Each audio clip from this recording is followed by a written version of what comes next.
నమస్తే. మళ్ళీ ఒకసారి ప్రజల ముందుకి మన హోంమంత్రి గారి నియోజకవర్గమైన పాయికరావుపేట బ్లాస్టింగ్ విషయంలో రావాల్సొచ్చింది. నిన్న కొల్లి నారాయణ అని చెప్పేసి నిన్న కాదండి ఆదివారం నాడు కొల్లి నారాయణ అని ఒక 80 ఏళ్ల వృద్ధుడు తన మేడ మీద రెస్ట్ తీసుకుంటుంటే అతనికి వచ్చి ఆ ఛాతీకి వచ్చి ఒక బలమైన రాయి కొట్టుకోవడం వల్ల ఆయనకి గాయమై ఆయన ఆసుపత్రి పాలయ్యాడు.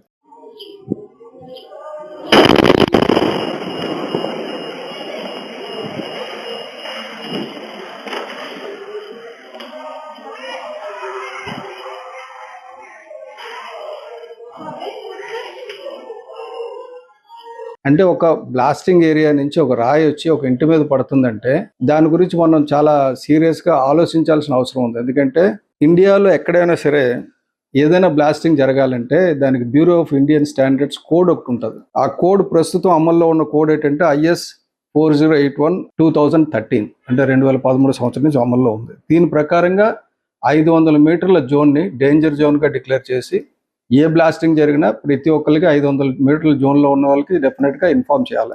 NGT ఆర్డర్ ప్రకారంగా 500 మీటర్ల లోపల అసలు బ్లాస్టింగ్ జరగకూడదు. నెంబర్ 3 ఏంటంటే ఇది ఎంత పెద్ద ఫెయిల్యూర్ అంటే అక్కడ వచ్చి ఆ రాయి వచ్చి అక్కడ తగలడం. ఆ ప్రజలు గత అక్టోబర్ 2025లో నేను వెళ్ళి అక్కడ విజిట్ చేసినప్పుడు స్వయంగా వచ్చి చెప్పడం జరిగింది. ఏమనంటే ఇక్కడ తాలూకా ఆఫీస్ నుంచి జిల్లా అధికారుల దగ్గర నుంచి రెవెన్యూ అధికారుల దగ్గర నుంచి మండల అధికారుల దగ్గర నుంచి మొత్తం అందరికీ ఇచ్చుకుంటూ విజ్ఞాపన పత్రాలు ఇచ్చుకుంటూ వెళ్ళి ఆఖరికి లోకేష్ గారికి, ఉప ముఖ్యమంత్రి గారికి, ముఖ్యమంత్రి గారి కార్యాలయాలకు కూడా తీసుకెళ్లి ఫిర్యాదులు ఇచ్చాం.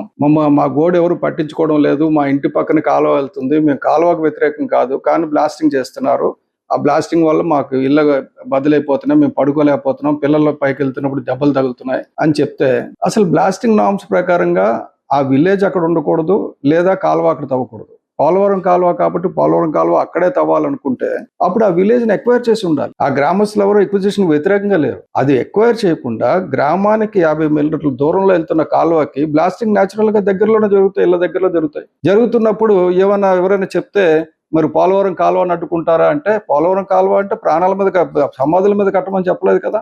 జాగ్రత్తలు తీసుకుని ఏ ప్రాజెక్ట్ అయినా సరే స్టడీ చేయాలి కదా. ఎన్విరాన్మెంట్ ఇంపాక్ట్ అసెస్మెంట్ చేసినప్పుడు ఈ అలైన్మెంట్ నుంచి ఇన్ని మీటర్ల దూరం వరకు స్థలాలను ఎక్వైర్ చేస్తున్నామని చేయాలి. ఆ దుర్గానగర్ గ్రామస్తులు ఏం కోర్టుకు వెళ్ళి మా స్థలాన్ని ఎక్వైర్ చేయొద్దు అని చెప్పలా. వాళ్ళు ఇవ్వడానికి దూరంగా వెళ్ళడానికి సిద్ధంగా ఉన్నారు. అటువంటి వాళ్ళని మీరు అన్యాయంగా బాధించారు. ఇప్పుడు ఇక్కడ ఏంటంటే ఒకటి failure of establishment of danger zone as per bureau of Indian standards నేను చెప్తున్నా. ఆ కోడ్ 4081 ప్రకారంగా వాళ్ళు failure of establishment of danger zone ఒకటి జరిగింది. 2 ఇన్అడిక్వేట్ మఫ్లింగ్ అండ్ స్టెమ్మింగ్ జరిగింది.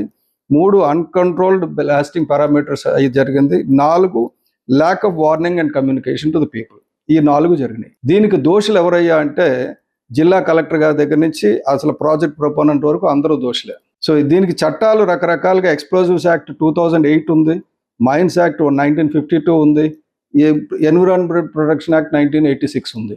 ఇవన్నిటికీ తోడు ఒక బాధితులు 3 నెలలు వెళ్ళి కోర్టులో యుద్ధం చేశారు. 3-4 నెలలు హైకోర్టు డిలే చేస్తుంది అని చెప్పేసి హైకోర్టులో కూడా ఎలా చెప్పారంటే ఇది మైనింగ్ బ్లాస్టింగ్ కాదు, పోలవరం కెనాల్ బ్లాస్టింగ్ కాబట్టి మేము ఎటువంటి అనుమతులు ఇవ్వలేమని చెప్పేసి వాళ్ళు తత్సారం చేయడం మొదలెట్టారు.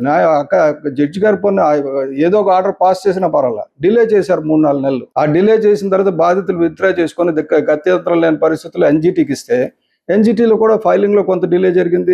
అడ్మిషన్లో తర్వాత హాలిడేస్ 1వ తారీఖు జూలైని చూస్తానన్నారట. 1వ తారీఖు జూలై వరకు మనుషులు చచ్చిపోవాలా. ఇక్కడ నిన్న 80 ఏళ్ళ వృద్ధుడికి వచ్చి ఇంట్లో కూర్చుని ఇంటి పైన కూర్చున్న దాని ఇంటి మేడమే కూర్చుని వృద్ధుడికి వచ్చి రాయి తగిలితే ఎవరు రెస్పాన్సిబుల్? అది కూడా హోంమంత్రి సొంత నియోజకవర్గంలో. దీనికి హోంమంత్రి గారు సమాధానం చెప్పాలి, అలాగే మైన్స్ మినిస్టర్ సమాధానం చెప్పాలి, అలాగే ఈ రాష్ట్ర ముఖ్యమంత్రి గారు కూడా సమాధానం చెప్పాలి. ఏదైనా ప్రాజెక్ట్ చేసే ముందు ఆ ప్రాజెక్ట్ బాధితులు ఎంతమంది ఉన్నారో వాళ్ళు పరిగణనలోకి తీసుకోండి, వాళ్ళ బాధలు వినండి, వాళ్ళ బాధలు నివారణ అయ్యే పద్ధతిలో ప్రాజెక్ట్ నిర్మాణం చేయండి. అక్కడ డెఫినెట్గా చేయాల్సి వస్తే ఎక్విజిషన్ చేయండి. అంతేగాని ఇటువంటి తప్పుడు సమాధానం చేయడానికి వీల్లేదు. డెఫినెట్గా ఈ ఆధారాలన్నీ ఇంక్లూడింగ్ CC ఫుటేజ్తో సహా కోర్టుకి సబ్మిట్ చేసాం.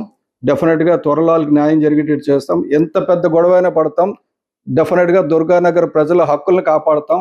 అధికారులు ఎవరైతే ఇప్పటి వరకు కాంట్రాక్టర్ బిఎస్ఆర్ ఇన్ఫ్రాటెక్ కొమ్ములు కాశారో, ఎందుకంటే దీనికి ప్రథమ నిందితుడు బిఎస్ఆర్ ఇన్ఫ్రాటెక్ అవుతారు, ఎందుకంటే project proponent is the main responsible for this. కాబట్టి నేను చెప్తున్నా, జాగ్రత్తగా ఉండండి.